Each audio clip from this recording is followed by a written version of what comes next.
آج سے ہزاروں سال پہلے مصر کی سرزمین پر ایک ظالم بادشاہ کی حکومت تھی جس کا نام فرعون تھا۔ اس نے خدائی کا دعویٰ کر رکھا تھا اور کہتا تھا کہ میری عبادت کرو، میرے سامنے اپنا سر جھکاؤ، اور اللہ کے حکم کی پیروی تو دور کی بات، اس نے اللہ کو ہی للکار رکھا تھا۔ یہ ایک بدترین فاسق اور فاجر حکمران تھا۔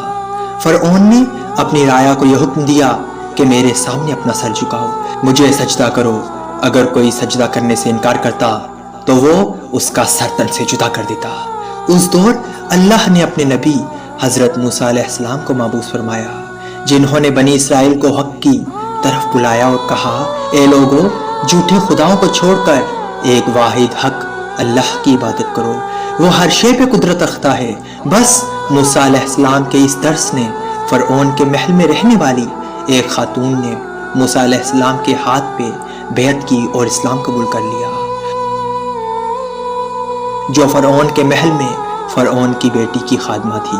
ایک مرتبہ وہ فرعون کی بیٹی کے بال سنوار رہی تھی کہ کنگھا زمین پر گر گیا، تو خادمہ اسے اٹھانے کے لیے جھکی تو اس کے منہ سے بسم اللہ نکل گیا۔ بس فرعون کی بیٹی کہنے لگی، تو نے آج عجیب کلمہ بولا ہے، رب تو میرے باپ فرعون ہی ہیں، تو نے یہ کس کا نام لیا؟ بس وہ خادمہ کہنے لگی، رب تو وہ ہے جو ہر چیز پہ قدرت رکھتا ہے، جو اس پورے جہاں کو پالنے والا ہے۔ تو شہزادی کہنے لگی، تو میرے باپ کو نہیں بلکہ کسی اور کو خدا مانتی ہے۔ تو بس خادمہ کہنے لگی، ہاں، بس یہ سننا تھا کہ شہزادی نے یہ خبر اپنے باپ فرعون کو دے دی۔ تو بس فرعون نے خادمہ کو اپنے محل میں بلایا اور کہا، اے خادمہ، کیا تو نے میرے سوا کسی اور کو اپنا رب مانا ہے؟ تو بس خادمہ کہنے لگی، ہاں، میں ایک خدا کو مانتی ہوں جس نے تجھے اور مجھے بنایا ہے، جس نے اس پورے جہاں کو خلق کیا۔ یہ سنتے ہی فرعون لاچار ہو گیا، کیونکہ آج سے پہلے کسی نے فرعون کے سامنے اس طرح بات نہ کی تھی۔ فرعون سوچنے لگا کہ اس خاتمہ کو ایسی عبرتناک موت دی جائے کہ آج کے بعد کوئی ایسا قدم نہ اٹھا سکے۔ اسے اس بات کا علم تھا کہ یہ خاتمہ اپنے بچوں سے بے پناہ محبت کرتی ہے۔ تو بس فرعون نے خاتمہ کے بچوں کو محل میں لانے کا حکم دیا۔ پھر اس نے حکم دیا کہ ایک بڑی دیگ میں تیل گرم کیا جائے کہ وہ ابلنے لگ جائے۔ بس جب وہ دیگ انتہا کی گرم ہوئی، فرعون نے حکم دیا کہ اس کے بچوں کو ایک ایک کر کے اس دیگ میں پھینکا جائے۔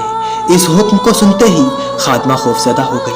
بس خادمہ نے اللہ پر بھروسہ رکھا اور صبر سے کام لیا۔ جب فرعون کے سپاہی اس کے ایک بچے کو دیگ کے قریب لے جا رہے تھے، وہ بچہ اپنی ماں کو پکارتا رہا اور سپاہیوں سے رحم کی بھیک مانگتا رہا۔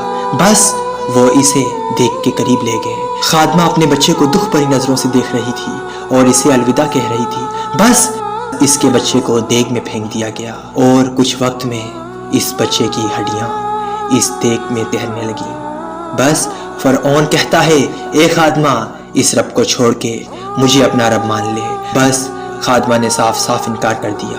فرعون اس عورت کی ہمت اور توکل اور صبر کو دیکھ کر دھنگ رہ گیا۔ اس کے بعد دوسرے بیٹے کو بھی اس دیگ میں ڈال دیا گیا۔ بس جب وہ سپاہی اس خاتمہ کے سب سے چھوٹے بیٹے کی طرف بڑھے جو بھی بہت چھوٹا تھا، جب ان بدبخت سپاہیوں نے ماں سے اس ننھی جان کو چھینا تو خادمہ کا کلیجہ اس کے منہ میں آ گیا۔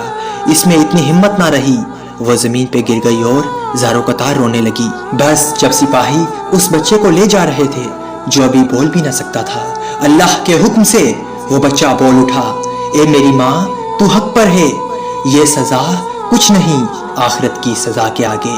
محل میں موجود تمام لوگ حیران رہ گئے، لیکن افسوس ان کے دلوں پر مہر لگ چکی تھی۔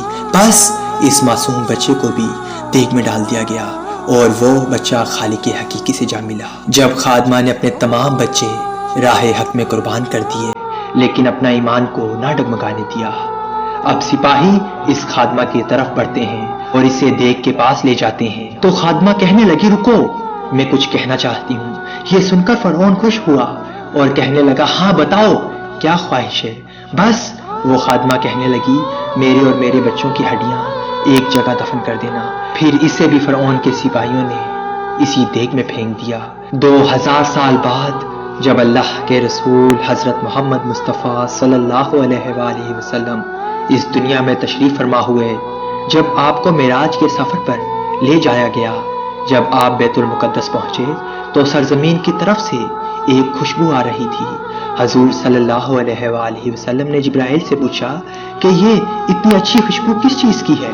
یہ خوشبو کہاں سے آ رہی ہے؟ بس حضرت جبرائیل علیہ السلام فرمانے لگے، اے اللہ کے رسول، فرعون کی ایک خادمہ تھی جس نے راہ حق کے لیے اپنے بچوں اور اپنی جان کو قربان کیا تھا۔ جب اس کی اور اس کے بچوں کی ہڈیوں کو دفن کیا گیا، تب سے لے کر اب تک اس قبر سے خوشبو آ رہی ہے اور یہ تا قیامت تک آتی رہے گی۔